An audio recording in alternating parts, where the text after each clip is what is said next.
Bapa yang baik, terima kasih Tuhan buat hidup yang sangat indah, hidup yang berharga ini. Amin. Itu sebabnya Tuhan hari ini ketika kami kembali diberikan kesempatan seperti Maria duduk di kaki Tuhan dan mendengarkan isi hati Tuhan. Roh Kudus sendiri yang berbicara kepada kami, Roh Kudus yang meneguhkan firman Tuhan. Karena kami butuh firman-Mu Tuhan supaya jalan kami tidak salah. Kami percaya kami akan bertumbuh di dalam kasih karunia Tuhan. Itu sebabnya kami tidak akan tersesat. Kami akan terus Tuhan hidup dikuasai oleh firman. Bukan hanya sekedar hanya tahu atau dengar saja. Tapi betul-betul mengalami Tuhan. Kami sambut firman kebenaran. Hanya di dalam nama Tuhan Yesus kami berdoa. Kita sama-sama katakan amin. Amin, amin, amin. Silakan duduk. Shalom. Oke. Buka sama-sama saya di Mazmur pasal yang ke-24. Ayat yang pertama. Mazmur 24 ayat yang pertama. Oke. Dikatakan begini. Tuhanlah yang empunya bumi serta segala isinya. Dan dunia serta yang diam di dalamnya.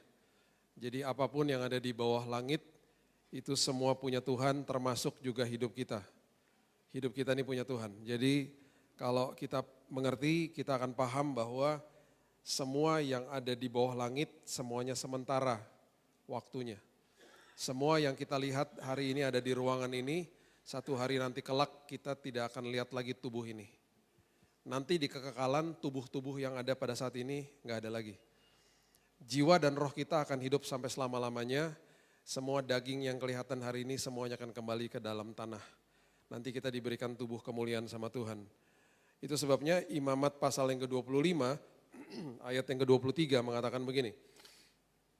Imamat 25 ayat 23. Tanah jangan dijual mutlak, karena akulah pemilik tanah itu. Sedang kamu adalah orang asing dan pendatang bagiku. Tanah jangan dijual mutlak, maksudnya gini. Sampai kapanpun kita mau pegang sama sebuah hal atau sebuah barang. Atau yang dikatakan di sini tanah atau properti lah ya misalnya. Nanti kira-kira 50 tahun lagi, 100 tahun lagi dari sekarang, ada kemungkinan besar orang lain udah tinggal di situ. Bisa orang lain, bisa keturunan kita, bahkan mungkin aja rumah itu udah jadi infrastruktur. Jadi apapun yang ada di depan kita semuanya sementara. Kalau kita masih bergantung sama itu dan kita masih sok tahu gitu loh. Masih merasa di dalam pikiran kita bahwa ini punya saya, kita masih kejar-kejar hal itu. Manusia gak akan pernah puas. Nah ada sebuah prinsip, saya mau bagiin prinsip hari ini. Yang diajarin sama seorang yang namanya Salomo. Salomo ini ngajarin sebuah prinsip yang sangat dahsyat, nanti di akhir daripada khotbah ini saya kasih ayatnya. Dia bilang begini, di dalam hidupmu yang sementara ini, kamu perlu untuk nikmati hidupmu sebenarnya. Kamu perlu untuk menikmati hidupmu. Itu sebabnya kenikmatan hidup itu kalau kamu mau menikmati hidup, kamu akan diberikan kuasa untuk menikmati. Ternyata kenikmatan adalah kuasa yang diberikan sama Tuhan, ternyata begitu. Terus kemudian kamu juga akan dapat sukacita. Sukacita itu adalah anugerah yang Tuhan kasih. Jadi orang gak bisa menikmati hidup kalau gak dikasih kuasa sama Tuhan untuk menikmati hidupnya. Itu sebabnya banyak orang yang seolah-olah di depan mata kita, seolah-olah sepertinya dia pasti nikmat tuh hidupnya. Belum tentu. Makanya ada orang-orang yang seolah-olah sepertinya, aduh kalau saya jadi dia enak banget ya gitu ya. Justru sebaliknya. Tapi ada orang-orang yang justru ngalamin Tuhan. Tadi kita sebelum ibadah ini kita membahas tentang orang yang artinya orang sebagai pengikut Kristus. Orang yang pengikut Kristus adalah orang yang paham mengerti arti daripada Kristen. Kristen adalah pengikut Kristus, the follower of Christ. Orang kalau mau ikut Tuhan, kalau mengerti dan mau ikut Tuhan berarti saya harus kejar isi hatinya Tuhan, bukan sekedar hanya pemberian-pemberiannya aja. Makanya kalau orang Kristen diberikan sebuah kata doa, pasti pikiran utamanya adalah hasil akhir daripada doa, yaitu saya dapat sesuatu dari Tuhan. Dan kita lupa di tengah-tengah itu semuanya ada pengalaman sama Tuhan yang kita gak pernah alami akhirnya. Kita didengungkan dari atas mimbar. Tuhan akan sertai kita selama-lamanya. Tuhan selalu penyertaannya tidak pernah gagal. Kita akan pasti ngomong amin gitu. Tapi kita gak ngerti esensinya. Justru Tuhan lagi bicara begini sama kita. Selagi kamu lagi berdoa misalnya. dan kamu lagi menantikan jawaban doamu, gunakan kesempatan itu untuk ngerti dan paham dan sadar bahwa aku sedang menyertai kamu. Alami akunya gitu loh. Kalau orang sekedar hanya alami jawaban doa, orang akhirnya hanya kejar-kejar berkat sama mujizat. Orang akhirnya tidak pernah paham siapa Tuhan dalam hidupnya. Orang gak pernah paham siapa Tuhan yang dia mau sudah buka, bahkan sudah buka dirinya untuk kita kenali. Kita gak akan kenal-kenal dia. Itu sebabnya 90% orang yang minta doa sama saya sepanjang 26 tahun pelayanan saya, pasti begini, doain saya Pak, bisnis lagi seret. Doain saya Pak, resesi supaya profit. Doain saya Pak, barang lagi ketahan di bea cukai. Doain saya Pak, biar anak cepat kuliah. Doain saya Pak, biar anak cepat dapat jodoh. Jadi saya ngerasa apa atau enggak lama-lama? Ini orang-orang ngelihat Tuhan sebagai sosok dewa, saya dukun. Lama-lama saya bilang begini, saya gocar sih lama-lama minta doa ya. Gak salah loh minta doa seperti begitu dan minta doa seperti itu juga gak salah sebenarnya. Tapi hanya 10% loh orang yang datang ke saya ngomong begini, Pak, saya lagi ada pergumulan di usaha saya Pak. Pak doain ya Pak, supaya saya yang berubah. Supaya saya dikuatkan Tuhan. Supaya saya jadi rendah hati. Supaya saya belajar Pak di dalam semua pergumulan ini. Pak doain ya Pak, saya lagi ada masalah keluarga. Tolong doain ya Pak, supaya saya yang berubah Pak. Karena saya pasti tahu, pasti saya ada salahnya. Itu cuma 10%. Jemaat sini maksudnya salah satunya. 90% itu jemaat di luar. Ini muka-muka dewasa semua kok di sini. Ini saya lagi curhat doang gitu. Jadi itu yang saya temuin tuh selama ini. Orang yang kejar Tuhan, yang kejar isi hati Tuhan sedikit. Orang yang kejar pemberian Tuhan, wah itu di mana-mana udah. Makanya akhirnya kita harus bisa bedakan orang yang punya agama Kristen sama orang Kristen itu beda. Orang Kristen adalah pengikut Kristus, dia ngerti isi hati Tuhan dan dia gak akan pernah kecewa sama Tuhan. Karena dia tahu, saya sedang ikut sosok pribadi yang maha tahu, maha hadir, maha kuasa. Saya enggak. Kalau orang yang beragama Kristen seperti agama-agama yang lain, ngejar Tuhan dan membuat ritual-ritual untuk menyenangkan hati Tuhan dan mudah-mudahan Tuhan berkenan sama saya. Itu agama. Saya akan usahakan semua upaya-upaya saya. Makanya orang yang beragama Kristen mengkultuskan tata ibadah, mengkultuskan hamba Tuhan. Dan dikit-dikit kalau ngomong gini, Pak saya udah doa, saya udah puasa, kok Tuhan nggak jawab ya Pak? Saya udah hidup bener loh Pak, kok ini kejadian ya Pak? Tahu nggak? Orang seperti begitu lagi ngomong sama saya, dan lagi kasih tahu sama saya bahwa ikut Tuhan pakai formula. Tuh kayak begitu tuh. Itu perbedaannya orang agama Kristen sama orang Kristen. Orang Kristen ngomongnya beda, orang Kristen ngomongnya begini. Pak, saya udah berdoa. Saya udah bergumul Pak. Bapak tahu nggak apa yang terjadi Pak?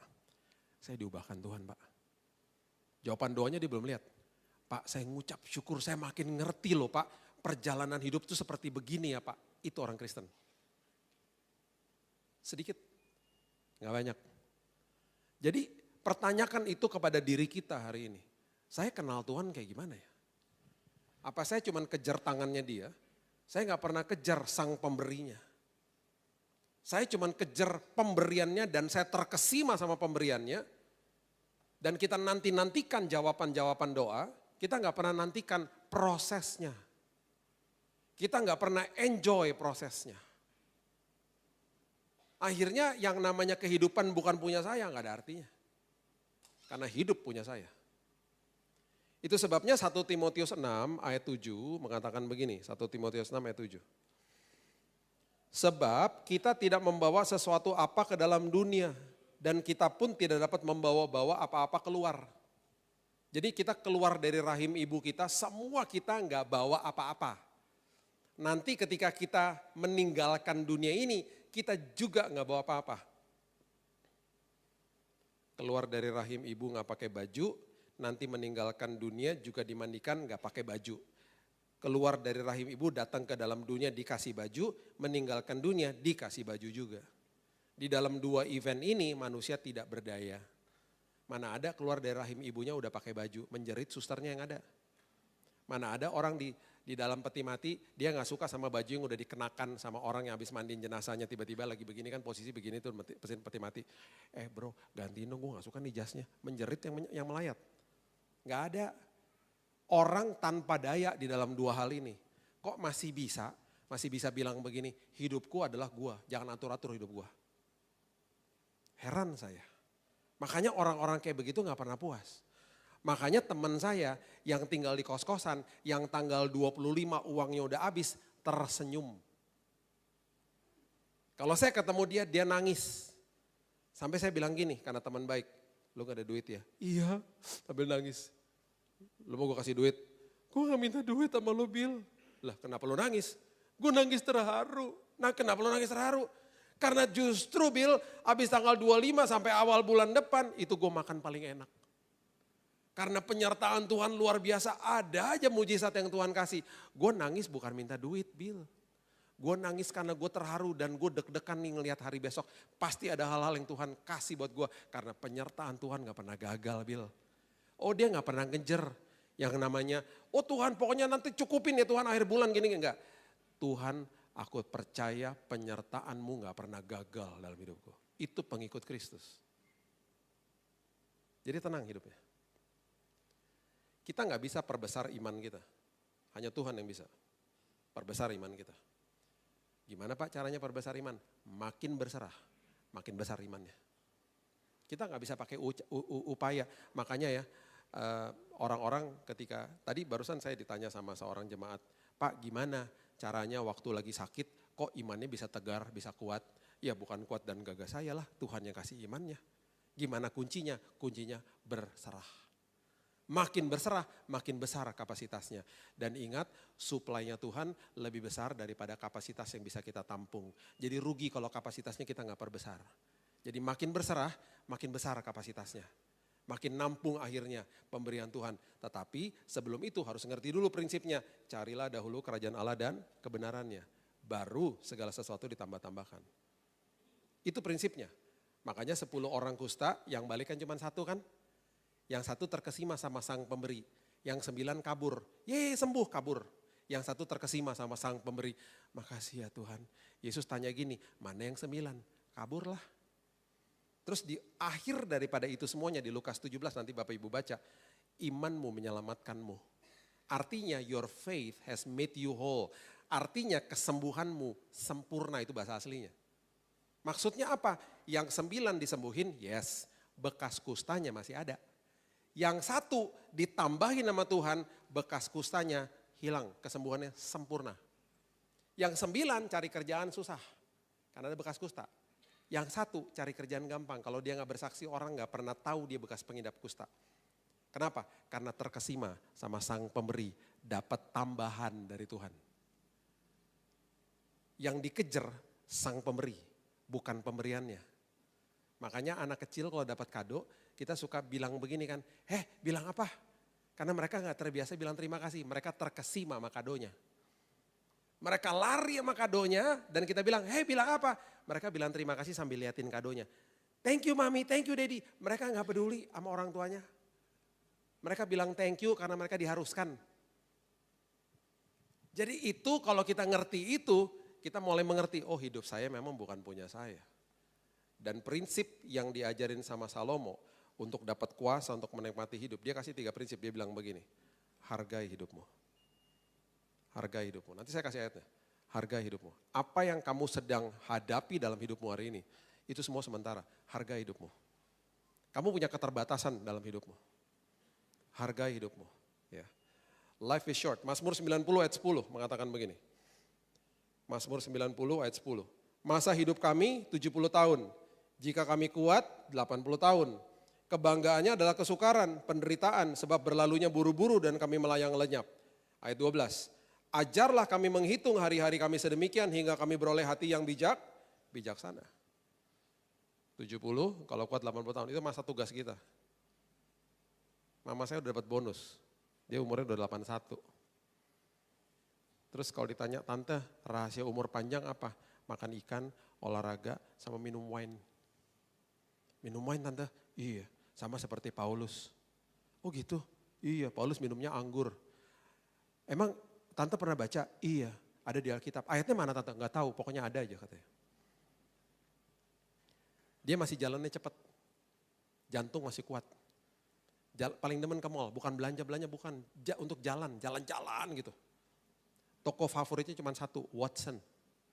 Karena di Watson ada buy one get two free. Apaan? Sabun cuci tangan. Kalau belanja sabun cuci tangan. Mah, kebanyakan kali sabun cuci tangannya, ini belanja melulu, itu bagus soalnya buy one get two free. Biarin aja, kalau ntar lebih kan bisa bagi tetangga. Tetangganya kan saya sebelah rumahnya dia. Makanya saya bilang sama istri saya, udah jangan beli sabun cuci tangan, kebanyakan di sebelah, stoknya banyak, ambil aja. Dia umurnya 81, ya, jago belanja online. Makanya disebut Oma OTP. Tahu ya, paham yang OTP ya, OTP-an ya. Yang ketawa-ketawa sering banyak online tuh, yang lain bingung OTP apaan. Jadi ketika kita masukin kredit card, ada OTP toh. Itu nanti masuk di SMS. Kita masukin tuh kode OTP-nya langsung ke chat semuanya. Dia sampai tahu harga, ini bagus harganya lebih murah. Dia pokoknya fansnya beli-beli. Fansnya Shopee. Tok, ntar dikit-dikit belanja bandeng tanpa duri. Roti, pokoknya dibelanja buat cucu-cucunya, makanan paling banyak. Kenapa dia sering belanja? Karena dia gak bayar. Yang bayar kredit cardnya anak-anaknya. Makanya dia enak aja tiap bulan, tiap hari bahkan gini. Mah ini banyak banget tagihannya. Udahlah, kan harganya murah. Kayak gitu. Itu mama saya. Hargai hidupmu. Satu minggu ada berapa? Ada berapa jam satu minggu? Ada 168 jam, 24 kali 7. Benar ya, Cirebon sama dong ya? Enggak Pak, di sini beda Pak. Enggak. Sama dong ya. Ini menurut survei kota-kota besar ya. 50 jam dipakai untuk tidur. 40 sampai 48 jam dipakai untuk sekolah atau ada di tempat kuliah atau sekolah. Atau tempat pekerjaan. 40 sampai 48 jam. 15 jam siap-siap. 15 jam di jalan, satu minggu ya. 15 jam makan dan minum. Berarti duduk juga nongkrong, ngopi-ngopi itu 15 jam. Sisa cuma 25 jam. Ada quote-nya John Maxwell, saya suka banget dia ngomong begini. Tunjukkan kepada saya sisa waktu kamu pakai buat apa, akan aku tunjukkan kira-kira masa depanmu seperti apa. Jadi orang yang tadi saya katakan jam-jam itu adalah rutinitas tiap minggu di kota-kota besar termasuk Cirebon pastinya. Ya, nah sisanya tinggal 25 jam. Jadi dia lagi kasih tahu nih, kalau kamu pakai waktu itu akan menentukan arah hidupmu. Saya punya teman, sisa waktunya dipakai sekolah Alkitab. Karena di Jakarta sekolah Alkitabnya online, karena kan kerja kalau pagi, online kalau malam. 5 tahun lagi ketemu lagi udah jadi PDM. Ada lagi teman saya sisa waktunya dipakai untuk bisnis MLM.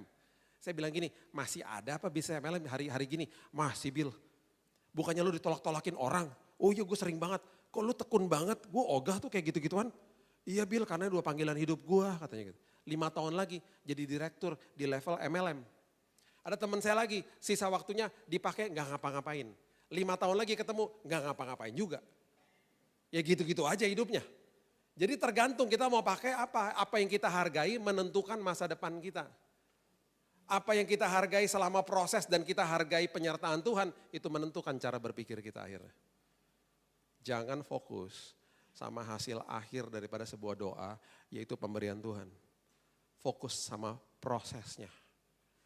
Apa yang kita hargai, itu akan tentukan arah hidup kita. Amin.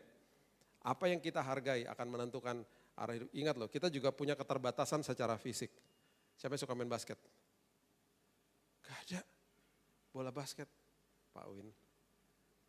Bola basket maksudnya, bukan basket keranjang, bola basket. Enggak, jarang ya. Saya kalau dulu main basket, saya bisa rekor ya waktu masih kuliah ya, 6 jam. Cuman ganti baju main lagi.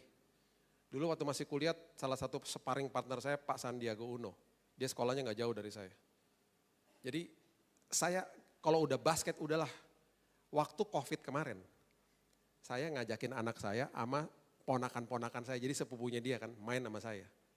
Di lapangan terbuka. Dalam hati saya, siapa yang bisa lawan Billy Lantang kalau basket? Anak saya tim basket. Saya dalam hati gini, bocah. Sepupu-sepupunya, bocah-bocah lah dalam pikiran saya. Gampang lawan mereka. Saya bumping badan saya nih ke anak saya. Dung, saya mental. Dung. Kaget dong saya. Diketawain lah sama semua yang nonton. Ya, termasuk istri. Malu kan di depan istri diketawain. Terus saya bilang gini sama dia, Dek, kamu kuat banget, Dek. Iyalah, kan Dedi udah tua, katanya gitu. Istri saya bilang, sadar, kaki gak kayak dulu. Manusia ada keterbatasan. Keterbatasan, suruh main 6 jam, gak bisa lah sekarang. Ngos-ngosan. Lihat aja rambutnya, dulu gondrong, sekarang udah gak ada kan. Habis. Oke, yang kedua, hargai, udah gitu Salomo bilang begini, belajar memberi dalam hidupmu. Itu prinsipnya dia. Kalau kamu mau dapat kuasa untuk menikmati, hargai hidupmu, hargai proses hidupmu, sekarang kamu belajar memberi. Karena hidup is about giving. Kamu harus kasih hidupmu. Selama kamu masih dikasih nafas, berarti orang masih butuh sama kamu. Dan prinsip memberi di dalam kerajaan sorga berbeda dengan apa yang dunia ajarkan. Makanya dikatakan begini, di Lukas pasal yang ke-14 ayat 12 sampai 14 bilang begini. Lukas 14 ayat 12. Yesus berkata juga kepada orang yang mengundang dia, apabila engkau mengadakan perjamuan siang atau perjamuan malam, janganlah engkau mengundang sahabat-sahabatmu, saudara-saudaramu, atau kaum keluargamu, atau tetangga-tetanggamu yang kaya, karena mereka akan membalasnya dengan mengundang engkau pula, dan dengan demikian engkau mendapat balasnya. Tetapi apabila engkau mengadakan perjamuan, undang orang-orang miskin, orang-orang cacat, orang-orang lumpuh, dan orang-orang buta. Kenapa? Karena kamu akan berbahagia. Karena engkau akan berbahagia. Kenapa berbahagia? Karena mereka tidak punya apa-apa untuk membalasnya kepadamu. Sebab engkau akan mendapat balasnya pada hari kebangkitan orang benar. Jadi kalau berbuat baik, kalau menabur, kalau ngasih.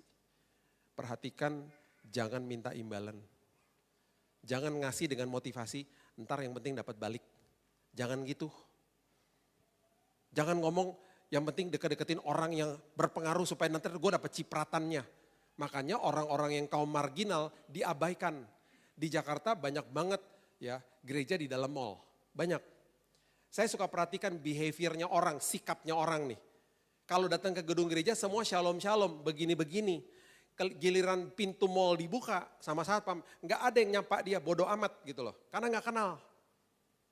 Berapa banyak di antara kita yang waktu masuk dibukain pintu kita lihat mukanya bilang terima kasih ya mas. Itu orang gak bisa balas apa-apa sama kita. Kita hati dibuat berbahagia. Berapa banyak di antara kita yang keluar dari toilet dan bilang terima kasih mas toiletnya bersih. Saya juga heran petugas toilet selalu kalau habis kita pakai toiletnya kan berarti kita ngotorin toiletnya. Dia bilang apa? Makasih, makasih, makasih. Kan gitu dia selalu. Berapa banyak di antara kita yang stop dan bilang makasih ya mas. Di Terminal 3 Soekarno-Hatta. Satu hari saya stop di situ karena saya udah terbiasa untuk ngobrol sama mereka. Mas udah berapa lama kerja di sini? Saya ngobrol sama dia gak sampai 1 menit loh. 2 tahun pak.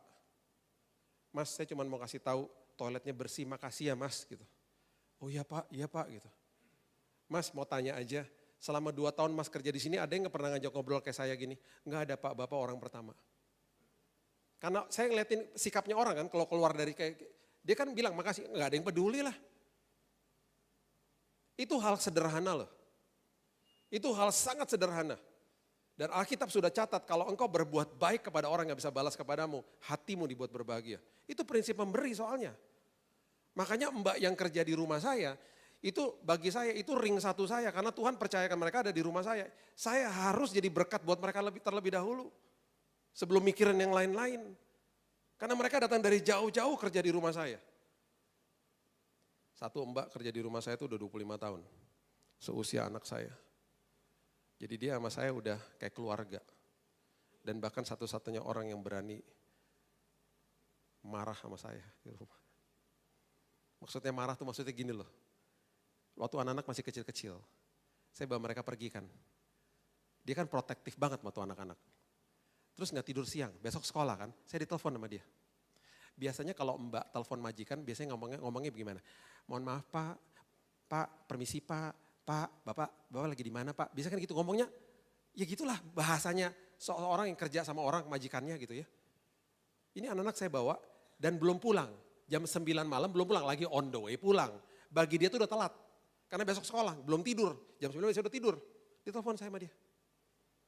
Kalimat pertama yang keluar dari mulutnya. Posisi di mana? Emangnya gue Grab? Posisi di mana? Kenapa sih mbak? Terus marah-marah. Itu anak-anak gak tidur siang. Ya gue juga tahu dalam hati. Itu besok sekolah. Kenapa sampai jam begini belum pulang? Cekrek ditaruh teleponnya. Coba. Anak-anak gue dia yang sewot coba. Sampai di rumah itu dua-dua anak digendong sama dia karena badannya gede. Yang satu kanan satu kiri. Sambil ngegendong masuk ke rumah sambil ngedumel. Anak-anak dibawa-bawa melulu. Gue dalam hati anak-anak gue juga. Kenapa lu yang sewot? Tapi memang begitulah modelnya dia. Kita udah umrohin dia 2 kali. Kita lagi bangunin rumahnya di kampung. Karena nanti kalau dia pensiun, paling tidak dia bisa menikmati rumahnya, kamarnya. Yang lebih baik daripada yang dulu. Bagi saya memberi kepada dia gak bisa balas kepada saya. Hati saya dibuat berbahagia.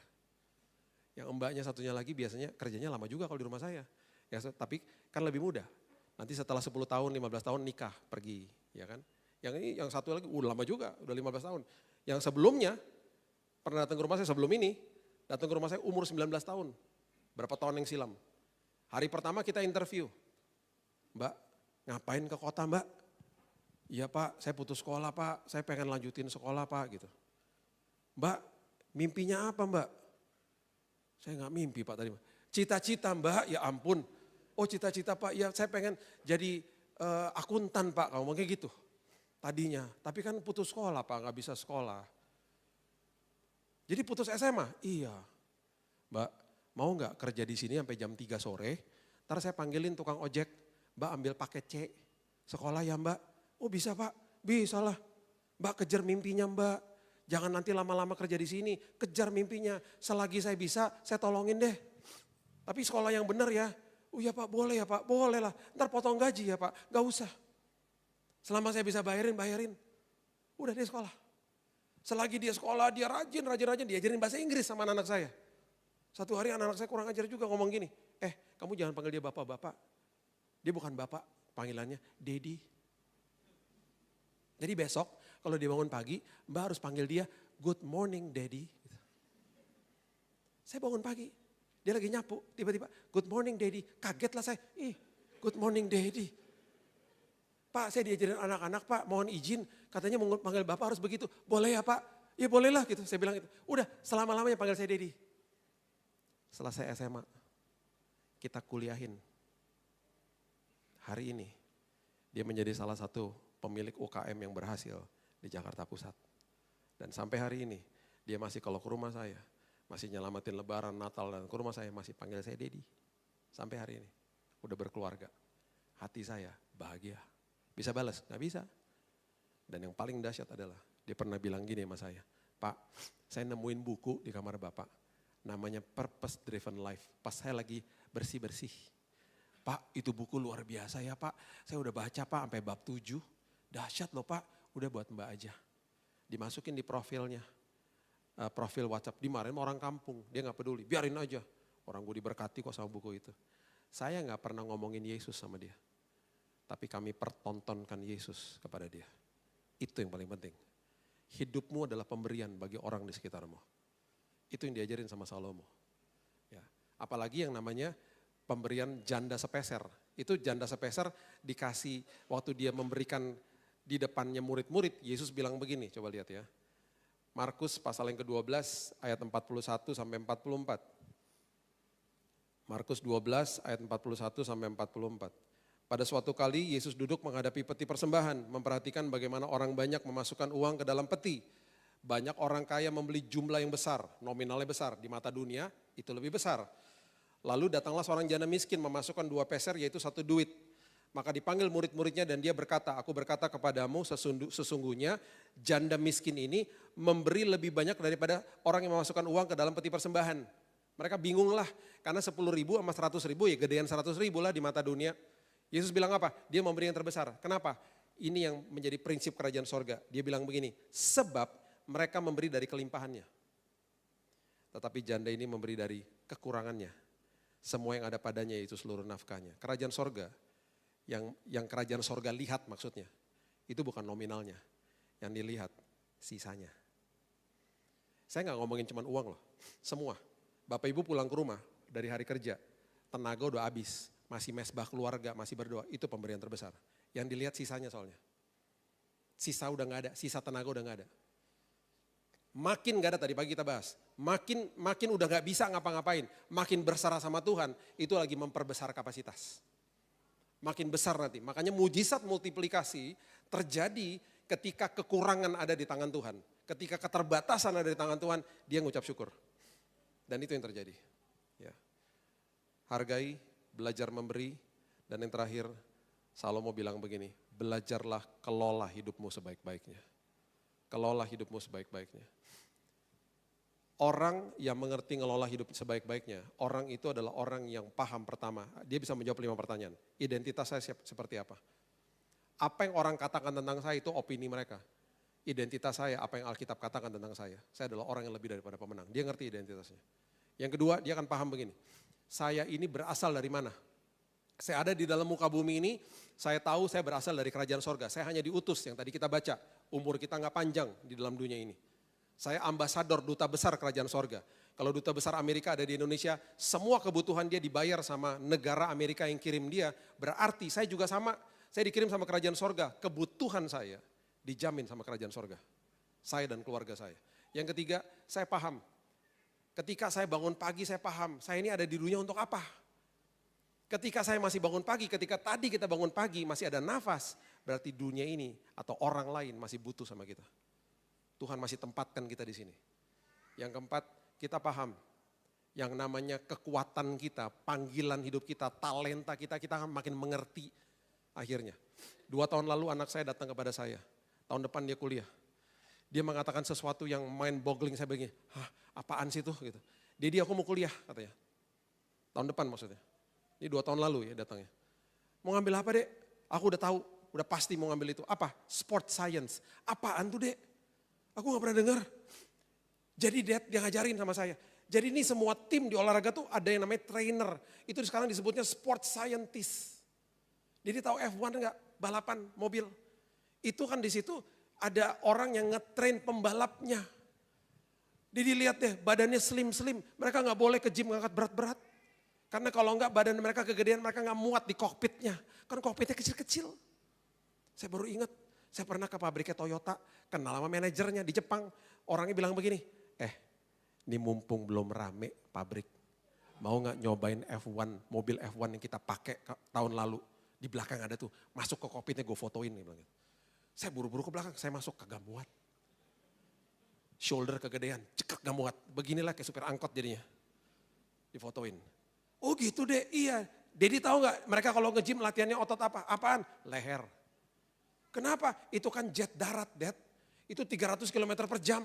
Jadi kalau nyentak gitu, ini harus kuat. Otot leher, oh gitu, iya. Itu makanya harus belajar. Oh gitu, iya. Nanti kalau ada yang injured, ada yang misalnya cedera umur 20, umur 30, penanganannya beda. Ada rehab medisnya, ada psikologinya.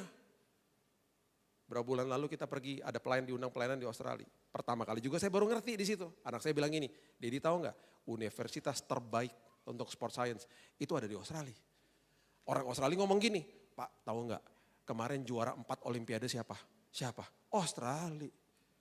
Jumlah penduduk cuma 26 juta Pak. Kalah sama Jawa Barat. Nomor 4 di dunia. Karena sport science-nya hebat. Mereka ngajarin ketika berenang tuh caranya gimana bisa sampai secepat itu katanya. Itu ada bidangnya. Saya dalam hati gini, ini kalau ada tahun 80-an saya ambil dulu. Gak ada, ini kan baru. Makanya orang ngerti panggilan hidupnya. Yang terakhir, dia akan ngerti kemana tujuan hidupnya dia. Semua kita nanti akan dipanggil pulang, amin. Masalahnya karena kita gak pernah pergi ke rumah kita yang nanti kita akan ada. Jadi kalau orang dipanggil pulang, kita akan berduka. Ya ampun. Tadi pagi dia meninggal, ya ampun. Kalau kita udah pernah ke sana dan udah pernah lihat betapa indahnya, pasti kita berbeda. Tadi pagi si itu meninggal loh, ya ampun asik banget dari panggil pulang, ya ampun gue kapan ya gitu. Pasti kan gitu. Tapi kan beda, kan kita belum pernah ke sana. Jadi kita berduka toh. Makanya di Tesalonika dibilang apa? Jangan berduka seperti orang tidak memiliki pengharapan. Satu hari kelak kita akan jumpa lagi kok. Mereka senang banget udah pulang. Coba kalau kita punya pemahamannya sebenarnya kayak begitu, kita kan pasti beda. Nah ini ayatnya. Ini yang diberikan sama Salomo. Dia berikan di Pengkhotbah pasal yang kelima, ayat terakhir saya berikan. Ayat 18, 19 dan 20 mengatakan begini. Pengkhotbah 5 ayat 18. Lihatlah, yang kuanggap baik dan tepat ialah kalau orang makan minum dan bersenang-senang. Kalau bacanya hanya letter luck mungkin kita pikir, makan minum dan bersenang-senang. Ternyata bahasa aslinya adalah ra'ah. Ra'ah itu artinya adalah menghargai. Enjoy, menghargai. Enjoy the process, itu maksudnya. Dalam segala usaha yang dilakukan dengan jeripayah itu bahasa aslinya amal. Amal itu berarti memberi. Di bawah matahari selama hidup yang pendek yang dikaruniakan. Dikaruniakan itu artinya Nathan, artinya dikasih kesempatan untuk mengelola. Dari Allah kepadanya, sebab itulah bahagianya. Itu bahasa aslinya. Hargai, belajar memberi, mengelola. Ayat 19, setiap orang yang dikarunia Allah kekayaan dan harta benda. Dikasih titipan sama Tuhan ya, kekayaan sama harta benda. Percuma kalau nggak punya ini. Dan kuasa untuk menikmati. Saya punya teman kaya raya. Datang ke gereja, datang. Berapa tahun lalu loncat dari apartemennya. Gak punya kuasa untuk menikmati. Bunuh diri. Untuk menerima bahagianya dan untuk bersuka cita dalam jeripayahnya. Itu pun karunia daripada Allah. Bersuka cita adalah karunia, kenikmatan adalah kuasa yang Tuhan berikan. Itu sebabnya tidak seringnya mengingat umurnya. Karena Allah membiarkan dia sibuk dengan kesenangan hatinya. Yuk, kita enjoy the process. Hargai kalau Tuhan lagi kasih kesempatan untuk kita nunggu jawaban doa. Kejar Yesusnya. Bilang sama dia, terima kasih Tuhan. Karena jawabanmu pasti tepat waktu. Saya gak maha tahu, saya gak maha hadir. Saya gak maha kuasa, Tuhan saya iya. Itu sebabnya saya bergantung sama dia. Saya mau belajar memberi Tuhan. Saya masih dikasih kesempatan untuk hidup.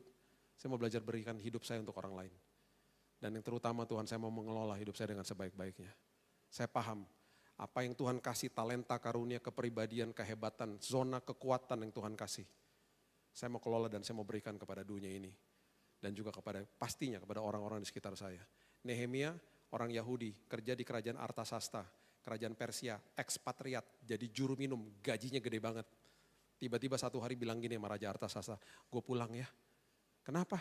Karena kampung halaman saya temboknya gak kebangun, tembok Yerusalem. Dia pulang, ternyata itu zona kekuatannya dia. Dari F&B pindah alih profesi jadi teknik sipil. Dan dia diangkat jadi bupati Yerusalem. Itu zona kekuatan. Semua kita punya panggilan yang dahsyat. Temui itu di dalam sini. Makin kejar Yesus, makin tahu siapa diri kita sendiri. Amin. Berikan tepuk tangan kita untuk Tuhan kita.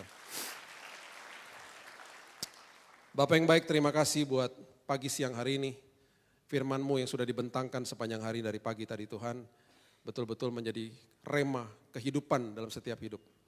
Aku percaya Tuhan semua firman yang dibagikan menjadi sebuah benih yang akan tumbuh menjadi buah yang luar biasa.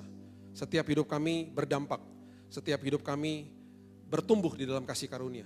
Dan kami tidak tersesat, tidak kehilangan pegangan, karena kami tahu kami ada di dalam naungan Tuhan yang maha tahu, Tuhan yang maha kuasa, Tuhan yang maha hadir. Tuhan, kami terkesima dengan Engkau. Kami mau terus Tuhan untuk enjoy the process. Untuk menikmati penyertaan Tuhan. Lebih daripada sekedar hanya menantikan jawaban doa. Karena Tuhan justru di saat-saat seperti begitu kami menemui Tuhan. Kami menemui pertumbuhan rohani kami justru di situ. Dan kami akan makin mengenal Tuhan dengan benar. Terima kasih kami diberikan kesempatan untuk memberi. Jadi pemberian yang berharga, jadi kado bagi orang lain. Hidup kami. Dan terlebih lagi Tuhan berikan kami hikmat untuk mengelola hidup ini dengan sebaik-baiknya. Dan sampai selama-lamanya kami diberikan kuasa untuk menikmati hidup ini. Terima kasih Bapak yang baik, hanya di dalam nama Tuhan Yesus. Kami sudah berdoa, kami sudah menerima firman kebenaran, kita sama-sama katakan, amin. God bless you.